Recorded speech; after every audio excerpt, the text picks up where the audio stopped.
మోకాల నొప్పులకు ఎటువంటి సర్జరీ లేకుండా ఎపియాన్ పెయిన్ క్లినిక్ అందిస్తున్న అత్యాధునిక చికిత్స. మీ మాటల్లో తప్పనిసరిగా వచ్చే పేర్లు 2 పేర్లు ప్రధానంగా ఉంటాయి. ఒకటి ఆదిశంకరాచార్యులు, 2 చంద్రశేఖరేంద్ర సరస్వతి స్వామి. వారు ఆధ్యాత్మిక మార్గంలో ప్రయాణం చేశారు. వాళ్ళు బ్రహ్మచారులుగా చేశారు. సాక్షాత్ పీఠాధిపతి అయ్యారు. స్వామి వివేకానంద పీఠాధిపతి కాకపోయినా అటువంటి జ్ఞాన పీఠాధిపతి స్వామి వివేకానంద. అటువంటి ప్రయాణం వారిది. మరి మీరు మామూలుగా గృహస్థాశ్రమంకి వచ్చారు, చదువుకున్నారు, ఉద్యోగం చేశారు.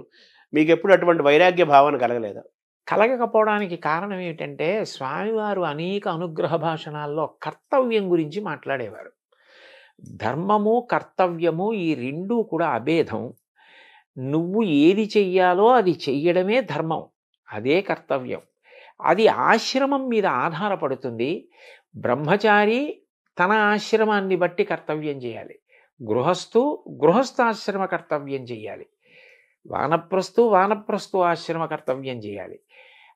ఎవరి కర్తవ్యాన్ని వారు నిర్వర్తిస్తే ఆ ఆశ్రమం వారి ఉద్ధరణకి హేతు అవుతుంది తప్ప ఖచ్చితంగా ఈ ఆశ్రమం కన్నా ఈ ఆశ్రమంలో ఉంటేనే తరిస్తారని భావించనవసరం లేదు.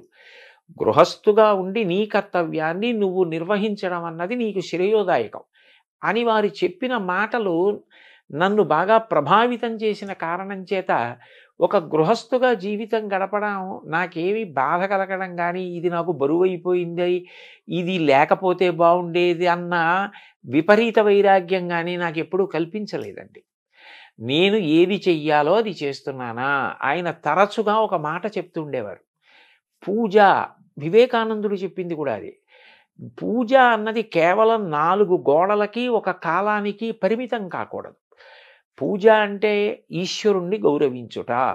ఈశ్వరుని గౌరవించుట అంటే ఆయన చెప్పినట్లు బ్రతుకుట. క్రమక్రమంగా పూజ ఉదయం మొదలైంది విస్తరిస్తే నేను ఇవాళ ఎన్నిసార్లు ఆయన చెప్పినట్లు బ్రతికాను. ఆయన చెప్పినట్లు బ్రతకడానికి అవసరమైతే నాకు ప్రలోభ పెట్టగలిగిన విషయాల్ని కూడా నేను పరిత్యజించగలిగాను. ఆయన సంతోషించాలని వదిలిపెట్టేశా. అది ధర్మచట్టంలో ఇమడదంటే అనగలిగితే అది పెద్ద పూజ. అది అలా పూజ విస్తరించాలి. అప్పుడు విశ్వమునందే విశ్వనాథుణ్ణి చూడాలి, లోకమునందు లోకేశ్వరుణ్ణి చూడాలి. వదిలిపెట్టి పారిపోయి ఎక్కడ చూస్తాం? కాబట్టి గృహస్థాశ్రమంలో ఉండి కార్యం నిర్వహించడానికి నాకు ఏ విధమైన ఇబ్బంది కలగకపోవడానికి కారణం ఆయన ప్రబోధమే. అంటే మనం స్వధర్మాన్ని పాటించటము, మనం ఎంచుకున్న రంగంలో దాని యొక్క లోతులు ఎత్తులు చూడటము, అందులో త్రికరణ శుద్ధితో దాన్ని సాధించటము అంతే అనేది ఒక కర్తవ్య బోధం మీకు వాళ్ళ ద్వారా జరిగింది. అంతే అంతే. ఈ క్రమంలో మీకు భగవద్గీత శ్రీకృష్ణుడు ప్రవేశించలేదా అని ఆ మహాస్వామి వారి ప్రవచనాల్లో అనేక పర్యాయాలు భగవద్గీత గురించి ప్రస్తావన ఉంటుంది. అసలు భగవద్గీత అనేటటువంటిది మనందరికీ కూడా మూలస్తంభం లాంటిది కదండి. ఏది మాట్లాడినా గీతలో గీతాచార్యుడు చెప్పినట్టు అన్నమాట ప్రస్తావనకు వస్తుంది. ఎవరి ధర్మం వారు పాటిస్తే అన్నప్పుడు స్వధర్మో నిధనం శ్రేయ అన్న శ్లోకం జ్ఞాపకానికి వచ్చేస్తుంది. నిన్ను నువ్వే ఉద్ధరించుకోవాలి తప్ప ఎవరో వచ్చి ఉద్ధరించరు. నీ కర్తవ్యం నువ్వు చేస్తే నిన్ను నువ్వు ఉద్ధరించుకోవడమే. ఉద్ధరేణాత్మనాత్మానం ఆత్మానం అవసాదయేత శ్లోకం వచ్చేస్తుంది. కాబట్టి మహాత్ముల బోధలను పరిశీలించడంలో అనుష్ఠించడంలో మన ప్రమేయం లేకుండానే గీత కూడా చొచ్చుకుని ప్రవేశిస్తుందండి. అంటే మనకు జగద్గురువులు శ్రీకృష్ణ పరమాత్మ జగద్గురువు, ఆదిశంకరాచార్యులు జగద్గురువులు.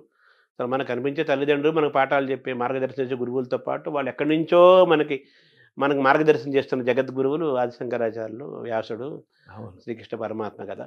అయితే మీరు ఇప్పుడు నాయకత్వ లక్షణాలు ఏర్పడటం, రీడర్షిప్ రెండో ఉన్నాయి మీకు. ఇవి ఎలా వచ్చాయి, ఎలా ఏర్పడ్డాయి?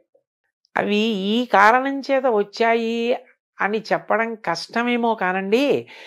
బహుశా అలా ఏర్పడడానికి కారణం మాత్రం ఏదైనా ఒక లక్ష్యాన్ని పెట్టుకున్నప్పుడు ముందుగానే దాని గురించి తరచి ఆలోచించి ఈ లక్ష్యాన్ని పెట్టుకున్న తర్వాత మధ్యలో విడిచిపెట్టకుండా నేను సాధించడానికి ప్రయాణం చెయ్యాలి. ఎందుకనంటే ఒక లక్ష్యాన్ని పెట్టుకుని మీరు బయలుదేరారనుకోండి, మిమ్మల్ని పొగిడేవాళ్ళు, మీ వెనక నిలబడేవాళ్ళు, మిమ్మల్ని సమర్థించే వాళ్ళు ఎలా ఉంటారో, రాళ్ళేసేవాళ్ళు, దాని గురించి ఏమీ తెలియకపోయినా ఏవేవో మాట్లాడేవాళ్ళు కూడా ఉంటారు. హేతుబద్ధమైనటువంటి సలహా ఏది మన లక్ష్యాన్ని చేరుకోవడానికి పనికొస్తుందో దాన్ని స్వీకరిస్తూ మిగిలిన దాని గురించి అంతగా అంటకాగిపోకుండా వాళ్ళు నా లక్ష్యశుద్ధిని అర్థం చేసుకోవాలి అని భగవంతుణ్ణి ప్రార్థించి స్నేహభావంతో వాళ్ళ పట్ల ఉదాసీన భావం వహించడం అలవాటైతే మన ప్రమేయం లేకుండానే మనకి నాయకత్వ లక్షణం వస్తుంది, అందరినీ నడిపించగలం. లేకపోతే ఏమవుతుందంటేనండి, ముందు పొగిడితే పొంగిపోవడం, ఎవరో తెగిడారని కుంగిపోవడం అలవాటైపోయిన వాడు తానే ఉద్దాన పతనాల్లో పడిపోతే వెనక ఎవరిని నడిపించగలడు? అప్పుడు తను ఏది అనుకున్నా దాన్ని సాధించడం అన్నది సాధ్యమయ్యే విషయం కాదు. మీకు నేను ఈ విషయంలో కొద్దిగా చొరవ తీసుకుని నన్ను నేను పొగుడుకోవడానికి కాదు, ఒక్క విషయం చెప్తాను. నేను మహాస్వామి వారి అనుగ్రహ భాషణాలు చాలా చదివా. ఆయన ఏది చెప్పినా సాధికారికంగా సంతోషంగా చెప్తారు. ఒక్కసారి ఆయన గోమాత గురించి చేసిన అనుగ్రహ భాషణంలో ఒక పీఠాధిపతిగా గో సంరక్షణ కొరకు నేను చెయ్యవలసినంత చేయలేకపోయానేమో అని నాకు బాధ కలుగుతూ ఉంటుంది అన్న మాట నేను చదివాను. నాకు చాలా బాధ కలిగింది. అంటే ఆయనకి ఇంకా గో సంరక్షణ విషయంలో తగినంత చేయలేకపోయానన్న బాధ ఉంది. అప్పుడు నా కర్తవ్యం అంటూ ఏమైనా ఉంటే ఆయన నమ్మిన వాడిగా నేను కొన్ని గోవుల్ని కాపాడడానికి ముందుకు వెళ్ళి, ఏదో నేనొక్కడిని గోవుల్ని రక్షించడం కాదు, గో సంరక్షణం అన్నదాన్ని ఎందుకు చెయ్యాలి అన్నది వ్యాప్తి చెందేటట్టుగా చెయ్యడానికి ప్రయత్నం చెయ్యాలి. అప్పుడు ఆయన సంతోషిస్తారనిపించింది. మొదలుపెట్టాం గోశాల. మీరు వచ్చి చూశారు. అది ఇవాళ అంత గొప్పగా నడుస్తూ ప్రతిరోజు 2 పూటల 60-70 మంది కార్యకర్తలు వచ్చి స్వచ్ఛందంగా పనిచేసి అంత సంతోషంగా అక్కడ కార్యం జరుగుతోంది అంటే ముందు నమ్మకం ఉండాలి. మొదలుపెట్టిన తర్వాత ఎన్నో విమర్శలు వచ్చాయి, వెనక్కి లాగేవాళ్ళు వచ్చారు, ముందుకు తోసేవాళ్ళు వచ్చారు. ముందుకు తోస్తే పడిపోకుండా, వెనక్కి లాగితే తూలిపోకుండా నిభాయించుకుని పెద్ద ఆయన చెప్పిన మాట మనకుందన్న నమ్మకంతో వెళ్ళిపోవడంలోనే లక్ష్యశుద్ధి. అక్కడ నాయకత్వం తయారవుతుందండి.